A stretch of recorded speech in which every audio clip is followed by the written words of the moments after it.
성도님들은 소설을 좋아하시나요? 저는 소설을 별로 좋아하지 않습니다. 그 이유는 대부분의 소설이 작가의 상상력이나 사실을 기반했다고 해도 창작으로 꾸며낸 문학 양식이기 때문이었죠. 작년 한 해 우리나라에 소설 열풍이 불었었죠. 이미 화면에 나왔던 것 같은데 한강 작가의 소설이 노벨 문학상을 수상하면서 대한민국에서 소설 문학에 대한 관심이 높아졌고 또 각 서점의 모든 베스트셀러 순위마다 한강 작가의 소설이 차지하게 되었습니다. 제가 최근 가장 인상 깊게 읽었던 소설이 하나 있습니다. 2017년 소설가들이 뽑은 올해의 소설에 선정되는 등 출간 이후 지금까지도 꾸준한 사랑을 받아온 김혜란 작가의 소설 바깥은 여름입니다. 이 소설은 죽음이라는 키워드를 다룬 7개의 단편 소설을 다룬 책입니다. 이 책에서 아주 공감되는 문구가 있었는데요. 제가 읽어드리겠습니다. 살면서 나를 지나간 사람, 내가 경험한 시간, 감내한 감정들이 지금 내 눈빛에 관여하고 인상에 참여한다는 느낌을 받았다. 죽음이라는 공통된 주제를 통해 다양한 사람들의 삶의 애환과 저마다의 고통을 다루고 있는 이 책에서 말하는 위의 문구가 참 공감되었던 이유는 우리가 살아가는 인생의 이야기를 잘 담아내고 있다는 생각이 들었기 때문입니다. 책의 한 구절처럼 우리의 삶은 내가 만났던 사람들, 또 내가 경험한 시간, 그 안에 느꼈던 감정, 인내한 고통들이 나를 만들어준다는 생각에 깊이 공감이 되었습니다. 혹시 소설의 가장 큰 장점이 뭔지 아십니까? 제가 생각할 때 소설에서 말하는 좋은 것을 간접적으로 느낄 수 있다는 것입니다. 여기서 포인트는 간접적입니다. 읽을 때는 감동이 되고 때로는 깨달음도 주고 울림이 되는 소설이라 할지라도 결국 거기서 벗어나 우리는 우리의 삶으로 돌아오게 됩니다. 그런데 이런 이야기가 실제 우리 삶이라면 우리의 태도와 생각은 달라질 것입니다. 오늘 우리는 욥의 경험과 고백을 통해 고난의 원인은 무엇인지, 이해되지 않는 고난 속에 성도의 적절한 반응은 무엇인지, 고난의 유익은 무엇인지 그것에 대한 질문을 한번 생각해 보려 합니다. 아마 이 자리에 앉아 계신 성도님들이라면 욥에 대해 모르는 분들은 없을 것이라 생각합니다. 그가 어떤 사람인지, 또 어떤 고난을 당했으며 결국엔 어떻게 되었는지 사실을 어렴풋이나마 알고 계실 겁니다. 저는 개인적으로 욥기 말씀을 꽤 긴 시간 읽기도 했고 또 묵상하기도 연구하기도 또 이번 말씀을 준비하면서 말씀을 가지고 씨름했음에도 도통 무슨 내용인지 또 어떻게 이 말씀을 성도님들께 잘 전해야 할지 상당한 고민이 들었습니다. 오늘 말씀이 좀 어려울 수도 있겠다라는 안내를 드리는 것입니다. 오늘은 3가지의 질문을 가지고 욥기 말씀을 나누려 합니다. 제가 성도님들과 함께 읽은 본문이 42장이죠. 욥기가 총 42장인데요. 42장을 다루려면 앞의 내용을 다루지 않고 올 수가 없습니다. 본격적으로 말씀을 나누기에 앞서 욥기가 어떻게 구성되어 있는지 잠깐 살펴보겠습니다. 욥기 말씀은 크게 3가지 내용으로 살펴볼 수 있는데요. 먼저 욥에 대한 소개입니다. 욥은 어떤 사람이고 또 어떤 삶을 살았는지, 그가 당한 고난은 어떤 것인지에 대한 내용이죠. 이게 욥기 1장과 2장에 걸쳐 등장합니다. 그리고 욥을 위로하고자 온 욥의 세 친구가 등장하죠. 또 두 번째는 욥과 욥의 세 친구들의 3라운드를 걸친 논쟁입니다. 욥을 위로하러 온 친구들은 욥이 하나님께 죄를 지어서 이런 고난을 당했다고 생각합니다. 그리고 욥은 그 친구들의 생각과 말에 반박하며 반응하죠. 여기에 엘리후라는 인물도 잠깐 등장합니다.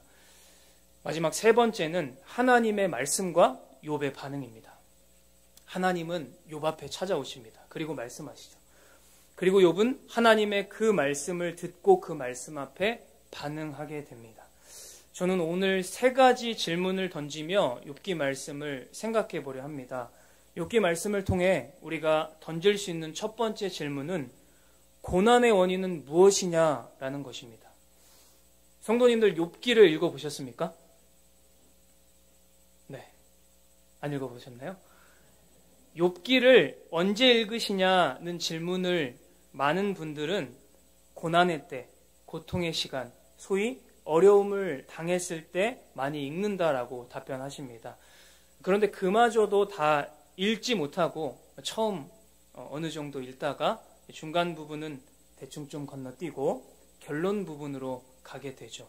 왜냐하면 중간은 너무 시적인 표현도 많고 똑같은 얘기를 반복하는 것 같아서 고난을 해결하려고 욥기 말씀을 폈다가 고난 속으로 점점 들어가는 느낌을 받아 속히 우리는 넘어가고 나오기도 합니다. 제가 욥기 말씀을 처음 제대로 진지하게 접했을 때가 2016년 5월쯤 인도 단기 선교사로 간지 한 3, 4개월 정도 지났을 때였습니다.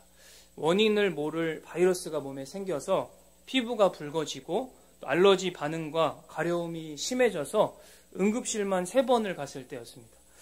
그때 저는 뭐에 이끌린 듯 욥기를 폈습니다. 어디서 읽었는지도 제 기억에 지금 생생합니다. 처음에 욥이 당한 고난을 읽을 때는 뭐랄까 감동이랄지 위로랄지 아무튼 이렇게 술술 읽혔는데요. 한 장 한 장 넘어가다 한 6장, 7장, 8장쯤 가니까 더 못 읽었던 기억이 있습니다. 우리가 사는 세상은 이해할 수 없는 다양한 사건, 사고들이 매일같이 발생하곤 합니다. 어제도 공사하고 있었던 다리가 갑작스레 무너지는 바람에 참사를 당한 인원이 있다는 안타까운 소식을 접했습니다. 전쟁과 기근과 재난, 악인들의 형통함과 의인의 궁핍함, 성도의 고통과 고난, 이런 것들을 바라보며 무신론자나 하나님을 믿지 않는 자들은 이렇게 말합니다.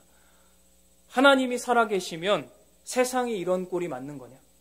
하나님이 선하시다는데 세상은 왜 이렇게 악이 많은 거냐? 이 사건을 어떻게 설명할 수 있느냐? 하나님이 정말 살아계신 게 맞는 거냐?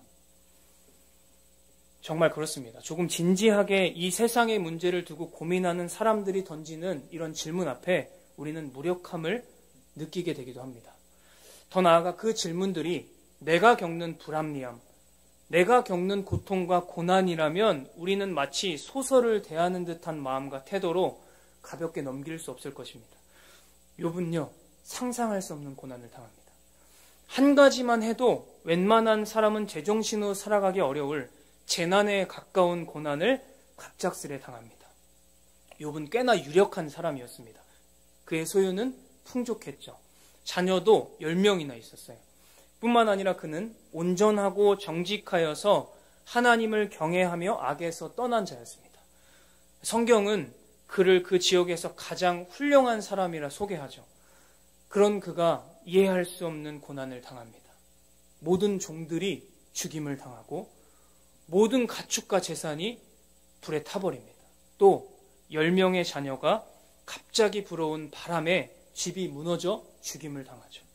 그리고 멀쩡하던 건강을 하루아침에 잃습니다. 그리고 욥은 이렇게 고백합니다. 우리 욥기 1장 22절의 말씀 화면에 띄워주시면 같이 한번 읽겠습니다. 이르되 내가 모태에서 알몸으로 나왔사온즉 또한 알몸이 그리로 돌아가올지라 주신 이도 여호와시오 거두신 이도 여호와시오니 여호와의 이름이 찬송을 받으실지이다 하고, 성경을 인간의 지혜 정도로 여기는 다양한 성경 해석자들은 욥을 허구의 이야기, 교훈적 이야기, 그러니까 소설의 하나로 생각하기도 합니다. 제가 생각할 때 그들의 이해로는 욥의 이 고백이 말이 안 되는 고백이라 생각했기 때문이 아닐까 생각이 듭니다. 실제로 욥은 사람이 감당할 수 없는 고난을 당하면서도 하나님을 원망하지 않습니다. 가장 옆에 나를 가장 잘 알고 지지해 줘야 되는 아내가 하나님을 욕하고 죽어버리라 라고 말하는데도 욥은 우리가 하나님께 복을 받았으니까 화도 받는 게 당연하지 않겠어요? 라고 말하며 입술로 하나님께 범죄하지 않습니다. 우리는 하나님의 말씀이 허구나 지어낸 이야기가 아니라 실제된 이야기라 믿습니다. 그럼에도 욥의 이 고백은 참 어렵습니다. 어떻게 한 인간이 이렇게까지 하나님을 신뢰할 수 있을까 하는 존경심을 넘어 경외감까지 들기도 하는 대목이죠. 그렇다면 욥은 왜 이런 갑작스러운 고난을 당했을까요? 욥의 이야기에 등장하는 세 친구와 욥이 모르는 내용을 우리는 알고 있습니다. 욥기 1장에 보면 사탄이 하나님께 나옵니다. 그리고 하나님은 사탄에게 이렇게 말씀하시죠. 우리 욥기 1장 8절 말씀 같이 한번 읽어보겠습니다. 여호와께서 사탄에게 이르시되 내가 내 종 욥을 주의하여 보았느냐? 그와 같이 온전하고 정직하여 하나님을 경외하며 악에서 떠난 자는 세상에 없느니라. 아멘. 너는 내 종을 잘 살펴보았느냐? 이 세상에 그 사람만큼 흠이 없고 정직한 사람, 나를 경외하고 악에서 떠난 사람은 없다. 지금 하나님이 사탄에게 욥을 먼저 자랑하고 있습니다. 욥은 그런 정도의 사람이었던 것이죠. 근데 사탄이 그 말을 듣고 이렇게 말하죠. 욥이 어찌 까닭없이 하나님을 경외하겠어요? 하나님이 복을 주셔서 그런 거 아니에요? 그 복 걷어가면 달라질걸요? 마치 사탄이 하나님을 도발하는 것 같죠. 그리고 그 도발에 하나님은 응해 주시는 것 같습니다. 우리가 아는 대부분의 종교의 근본은요, 이익에 있습니다. 그러니까 종교를 통해 자기가 얻을 것이 있기에 종교를 취하는 것이죠. 사탄은 마치 이렇게 묻는 것이죠. 대가가 없는데도 하나님을 경외하겠습니까? 불행해도 경외할까요? 욥은 모르지만 성경을 읽는 우리가 아는 것은 무엇이죠? 바로 천상의 회의죠. 사실 욥이 당한 고난은 욥이 뭘 잘못해서 그의 죄로 인해 발생한 것이 아니라는 것을 우리는 선지식으로 알게 됩니다. 똑같은 방법으로 한 번 더 사탄이 마치 하나님을 도발하고 하나님은 거기에 응해 주십니다. 그럼에도 욥은 범죄하지 않죠.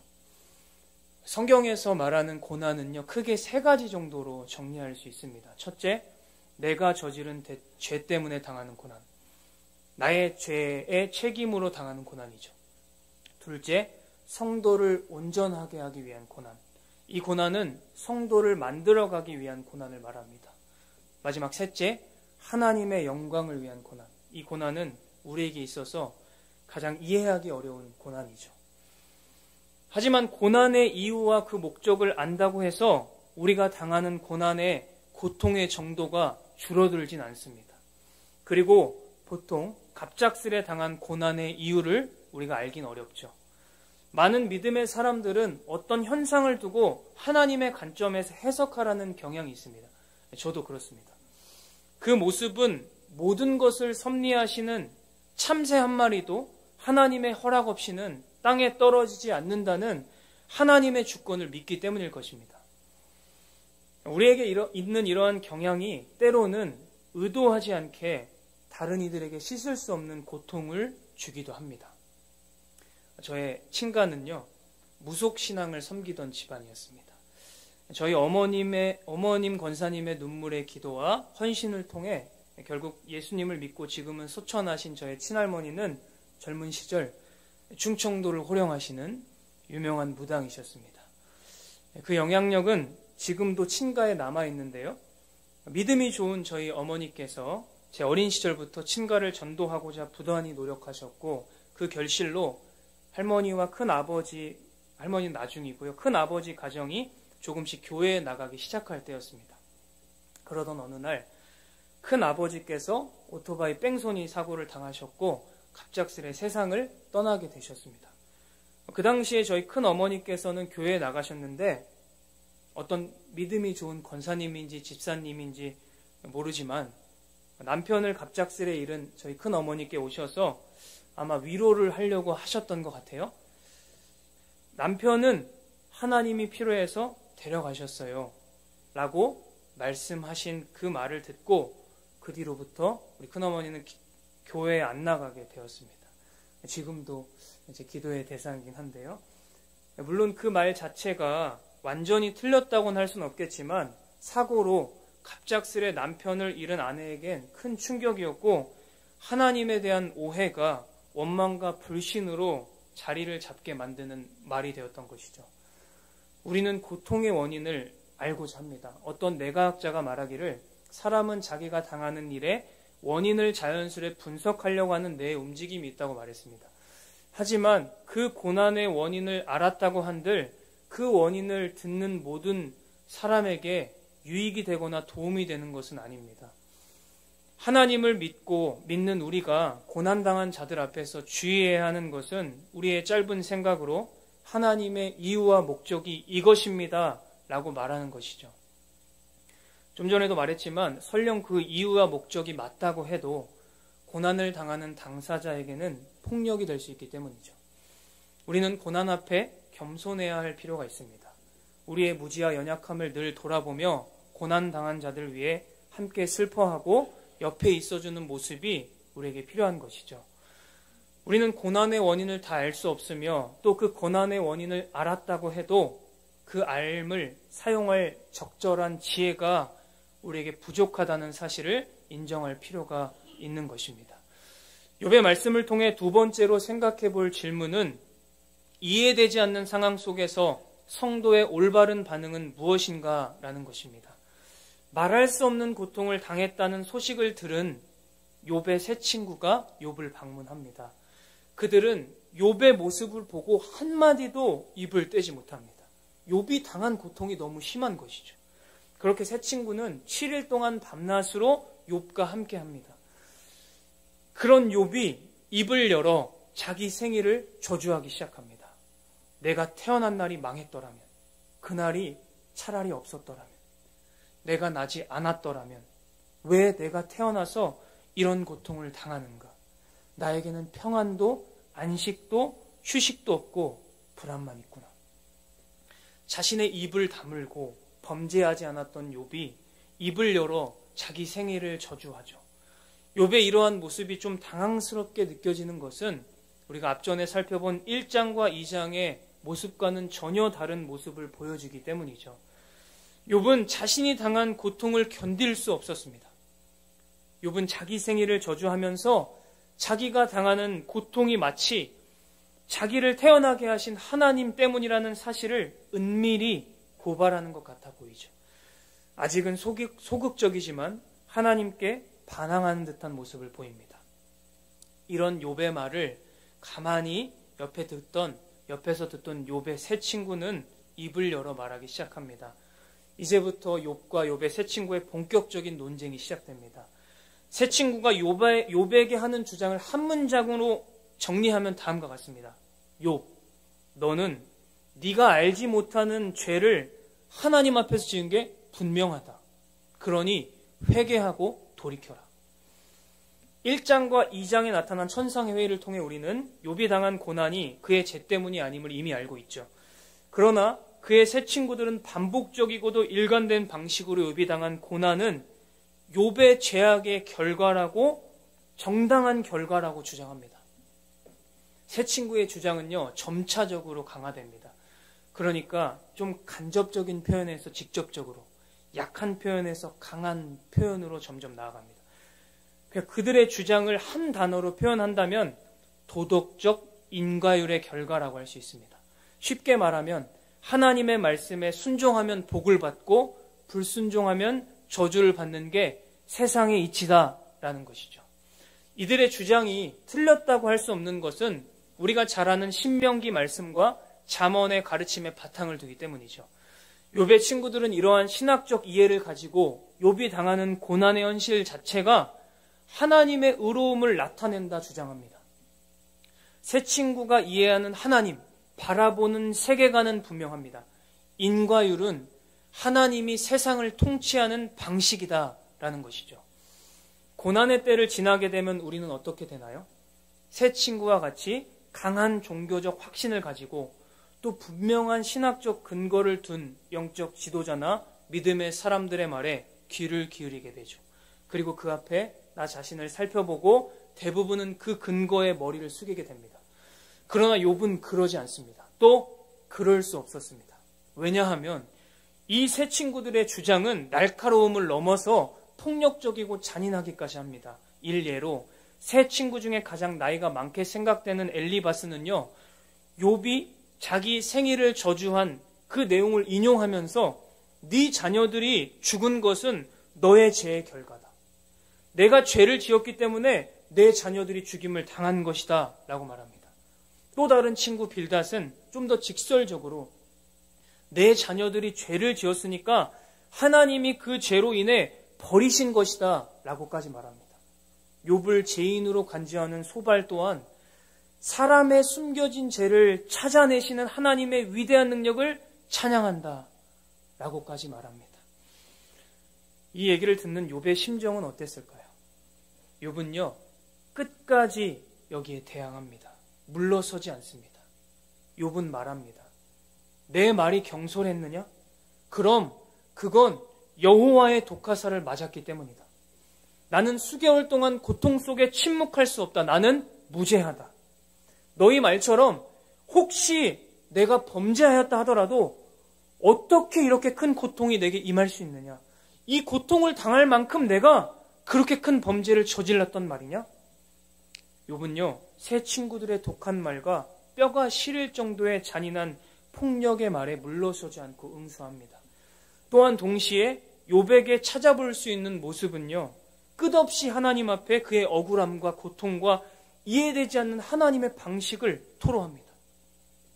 욥에게는요, 하나님 자체가 고통입니다. 하나님을 부정할 수 없는 그의 단단한 신앙이 그를 가장 아프게 만듭니다. 즉 하나님의 임재 자체가 그의 고통입니다. 제가 욥기 말씀을 준비하며 가장 마음이 아픈 대목이 있었습니다. 다윗은 시편 8편 4절에서 이렇게 고백합니다. 사람이 무엇이기에 주께서 그를 생각하시며 인자가 무엇이기에 주께서 그를 돌보시나이까. 다윗은 이렇게 고백하죠. 제가 뭔데 하나님께서 이렇게 저를 돌보십니까? 세심하게. 이것은 감탄과 경외의 고백입니다. 그런데요, 비슷한 고백을 조금 다른 방향으로 욥은 고백합니다. 우리 욥기 7장 17절에서 18절 말씀 같이 한번 읽어볼까요? 사람이 무엇이기에 주께서 그를 크게 만드사 그에게 마음을 두시고 아침마다 건징하시며 순간마다 단련하시나이까. 비슷하고 똑같은 고백인데 다윗의 고백에는 감탄과 경애가 묻어나지만 욥의 고백에는 탄식과 고통과 하나님의 임재가 그에겐 너무나 아픔인 것을 우리가 바라볼 수 있습니다. 혹시 이러한 시간을 느껴보신 적이 있습니까? 하나님을 부정할 수 없어 고통과 괴로움에 놓이신 적이 있으십니까? 고통과 괴로움을 보내는 성도에게 가장 큰 어려움이라 생각되는 것은 그가 겪는 고통의 상황도 또 그가 감내해야 하는 어려움도 아닌 하나님 존재 자체라는 생각이 듭니다. 왜 나에게 하나님은 이런 일을 겪게 하시는 걸까? 하나님은 분명 선하신 분이신데 내 환경과 상황은 도대체 어떻게 바라볼 수 있는 걸까? 하나님은 계시지만 나를 방치하시는 것 같다. 이러한 하나님 앞에서의 처절한 몸부림과 신앙의 씨름은 우리의 영혼을 상하고 지치게 만듭니다. 저에게도 이러한 시간이 있었는데요. 제가 약 2년 전쯤 신대원 수업 중에 신론이라는 수업을 듣고 있었습니다. 요즘 우리 동원교회가 주일마다 담임 목사님께서 성품에 대해서 나누어 주시고 있는 것처럼 하나님의 공유적 성품과 비공유적 성품, 그러니까 하나님은 이런 분이시다라는 내용을 듣고 있었습니다. 굉장히 동의가 되었고 감동도 있었습니다. 그런데 갑자기 제 눈에서 닭똥 같은 눈물이 뚝뚝뚝 멈추지 않고 떨어지는 것이었습니다. 머리로는 수업에서 듣게 되는 하나님의 속성, 그 성품이 이해가 되고 감동까지 되는데 여전히 제 마음은 동의하지 못하고 있는 것입니다. 그러니까 제가 겪었던 시간, 제 삶에 이해되지 않는 하나님의 일하심과 하나님에 관한 내용, 머리로는 알고 감동이 될 만큼 좋으신 하나님의 성품이 불일치가 일어나는 것이죠. 그게 저는 너무 서럽더라고요. 욥은요, 하나님을 누구보다 신뢰했습니다. 악에서 떠난 자였고요, 온전하여 하나님을 경외하는 자, 하나님이 인정하시는 자였습니다. 그런 그의 삶에서 나타난 고난과 고통, 그가 감내해야 하는 하나님의 일하심의 방식은 도저히 납득하거나 받아들일 수 없는 것이었습니다. 그래서 욥은 말하는 것이죠. 이게 정당합니까? 차라리 나를 죽게 하세요. 왜 나를 정죄하십니까? 나는 결백합니다. 나를 고발하시는 하나님, 나타나 응답하세요. 욥을 향한 새 친구의 고발이 강하면 강할수록 하나님을 향한 욥의 부르짖음은 정말 하나님을 믿는 사람이 이렇게까지 해도 괜찮나? 하는 생각이 들 정도로 강해집니다. 그런 욥의 모습을 보고 있자 하니 차라리 새 친구가 낫지 않은가? 하는 생각까지 들기도 합니다. 그렇다면 하나님은 누구의 편을 들어주실까요? 우리 욥기 42장 7절의 말씀 같이 한번 읽겠습니다. 여호와께서 욥에게 이 말씀을 하신 후에 여호와께서 대만 사람 엘리바스에게 이르시되 내가 너와 내 두 친구에게 노하노니 이는 너희가 나를 가리켜 말한 것이 내 종 욥의 말 같지 않음이니라. 아멘. 하나님은 새 친구의 편이 아닌 욥의 편을 들어주십니다. 엘리바스에게 이렇게 말씀하시죠. 내가 너와 내 두 친구에게 분노하는 이유는 너희가 나를 두고 말할 때 내 종 욥처럼 옳게 말하지 못하였기 때문이다. 그러니까 하나님은 욥은 하나님에 대해 옳게 말했지만 새 친구는 그렇게 못했다는 것을 말씀하시죠. 이 부분을 두고 어느 학자는 이렇게 표현합니다. 화면 보여주세요. 욥은 하나님을 향하여 하나님을 말했다면 욥의 친구들은 욥에게 하나님에 관하여 말했다. 욥은요, 씨름했습니다. 정직하게 하나님 앞에 고민하며 자신의 고난을 두고 하나님께 질문했습니다. 진솔하게 자신의 감정을 하나님께 표현했습니다. 이러한 욥의 모습은 다소 화석화된 우리 신앙의 경종을 울리는 것입니다. 오늘날 우리에게 도전하는 것이죠. 우리는 하나님 앞에서 이렇게 욥과 같이 솔직해야 합니다. 하나님께 나아가 우리의 슬픔과 아픔을 토로할 때 하나님은 우리의 마음을 받아주십니다. 우리가 믿는 하나님은 살아계시죠. 그러니까 우리와 소통하길 원하십니다. 정말 처절하게 부르짖고 이해되지 않는 이해와 그 시간 속에 나 스스로도 감당할 수 없는 감정들을 하나님은 아십니다. 그리고 우리의 그 전 존재를 가지고 하나님 앞으로 나아오길 원하십니다.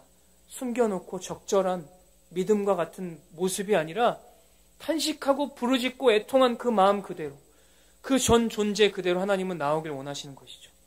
덮어놓고 믿는 신앙이 아니라 살아계신 하나님을 믿는 믿음이 우리에게 필요한 것입니다. 이 신앙의 모범은 다윗이 시편에서 고백한 고백에 잘 나타나 있습니다. 시편 109편을 보면 와, 제가 읽다가 하나님을 믿는 사람이 이렇게까지 고백해도 되는가? 할 정도로 어떤 대상을 향해 저주를 퍼붓습니다. 그리고 그 말씀은 오늘 우리에게까지 하나님의 말씀으로 전해집니다. 욥기 말씀을 통해 마지막 세 번째로 우리가 생각해 볼 수 있는 질문은 고난의 유익은 무엇인가? 라는 것입니다. 하나님은 욥에게 나타나십니다. 그리고 말씀하시죠. 대장부처럼 허리를 묶고 내가 내게 묻는 것을 대답해라. 그리고 하나님은 욥에게 창조주의 건의와 피조물의 본성에 관해 말씀하기 시작하십니다. 땅과 바다, 아침과 새벽빛, 눈, 우박, 행성과 궤도, 수증기와 번개까지, 더 나아가 피조물의 세계에 대한 비밀스러운 하나님의 통치의 신비에 대해 말씀하시죠. 욥은요, 하나님의 그 질문 앞에 어떠한 답변도 하지 못합니다. 교난을 겪고 난 뒤 욥은요, 세 가지 변화를 겪습니다. 먼저 욥은 하나님에 대한 바른 이해를 갖게 됩니다. 우리 본문 2절 말씀 우리 함께 읽겠습니다. 주께서는 못하실 일이 없사오며 무슨 계획이든지 뭘 이루실 것이 없는 줄 아오니. 아멘. 욥은 깨닫습니다. 하나님께는 못하실 일이 없다는 것과 하나님의 계획은 반드시 이루어진다는 것을. 다시 말해 나는 피조물이고 당신은 창조주이십니다. 하나님은 나의 질문에 대답할 필요를 느끼지 않을 만큼 높고 위대한 분이셨군요. 하나님이 틀릴 리가 없으시고 당신이 얼마나 아름다우신지 얼마나 선하신지 알게 된 것이죠. 욥은 고난을 통해 하나님에 대한 바른 이해를 갖게 된 것입니다. 고난을 겪은 욥의 두 번째 변화는요, 자신의 죄를 회개하게 되는 것입니다. 우리 본문 3절 말씀 함께 읽겠습니다. 무지한 말로 이치를 가리는 자가 누구니이까? 나는 깨닫지도 못할 일을 말하였고 스스로 알 수도 없고 헤아리기도 어려운 일을 말하였나이다. 아멘. 자신이 겪는 고통과 고난의 시간 속에 욥은 솔직히 하나님을 원망하며 소리 지르고 분노하며 깨닫지 못한 일들을 말했습니다. 그러나 그는 이렇게 고백합니다. 무지한 자, 어두운 자, 캄캄한 자가 저였습니다. 욥은 자신의 죄를 회개합니다. 고난을 통해 욥은 하나님에 대해 자신도 모르게 가졌던 잘못된 이해와 마음을 발견하고 고백하는 것입니다. 마지막 세 번째 고난을 통한 욥의 변화는요, 자신의 생각과 방향을 바꾸겠다는 결단입니다. 오늘 본문 4장 4절에서 6절 말씀 같이 한번 읽어보겠습니다. 내가 말하겠사오니 주는 들으시고 내가 주께 묻겠사오니 주여 내게 알게 하옵소서. 내가 주께 대하여 귀로만 하소나 이제는 눈으로 주를 배웁나이다. 그러므로 내가 스스로 거두어드리고 티끌과 제 가운데에서 회개하나이다. 욥은 무릎 꿇고 엎드립니다. 그리고 이렇게 말하죠. 제가 진짜 알고 싶습니다. 배우고 싶습니다. 정말 듣고 싶습니다. 지금까지 저는 하나님을 귀로만 들었습니다. 그러나 이제 저는 주님을 눈으로 배웁니다. 그러므로 저는 제 주장을 거두고 하나님께 듣고 배우겠습니다. 욥은 고난을 통해 하나님께 나아가 간구하는 겸손한 태도를 배우게 됩니다. 자신이 얼마나 교만하였고 무지하였는지 고백하며 이제 어떻게 해야 하는지 알게 해달라 말합니다. 어느 시편 기자는 고난에 대해서 이렇게 고백합니다. 우리 시편 119편, 71편을 세 번역으로 함께 읽겠습니다. 고난을 당한 것이 내게는 오히려 유익하게 되었습니다. 그 고난 때문에 나는 주님의 윤례를 배웠습니다. 아멘. 욥은 고난을 통해 귀로만 들었던 하나님을 눈으로 직접 보게 됩니다. 이전에도 알았지만 고난을 통해 하나님을 더 깊고 더 넓고 더 크게 경험하게 되었다는 것입니다. 오늘 말씀을 정리하겠습니다. 사랑하는 성도님들, 우리는 모두 크고 작은 고난을 겪습니다. 그 고난 속에서 우리는 욥과 같은 질문을 던질 수 있습니다. 다 알 수 없는 고난 앞에 고통 속에 신음하고 괴로워하는 시간을 보내기도 하고 또 우리 주변에 그런 시간을 보내는 이들도 있을 것입니다. 그러한 시간을 보낼 때 오늘 살펴본 욥기 말씀을 통해 우리가 지혜를 얻을 수 있기를 소망합니다. 또 그러한 시간을 보내고 있는 자들에게 마음을 같이하여 함께 할 수 있기를 원합니다. 고난의 시간 속에 하나님을 포기하지 않았던, 포기할 수 없었던 욥의 모습과 같이 사람보다 하나님께 나아가 나의 고통과 신음을 고백하며 내 문제보다 크신 하나님을 바라볼 수 있기를 원합니다. 그리고 끝나지 않을 것 같던 그 고통의 터널을 통과했을 때 어떤 시인의 고백처럼 고난당한 것이 내게 유익이 되었다고, 주님의 크신 뜻을 더 크게 깨닫게 되었다고 고백할 수 있게 되기를 간절히 소망합니다. 욥이 고백한 것처럼 우리도 내가 귀로 듣기만 하였사오나 이제 주님을 눈으로 배웁니다 라고 고백할 수 있는 모든 성도님들 되기를 예수님의 이름으로 축복합니다.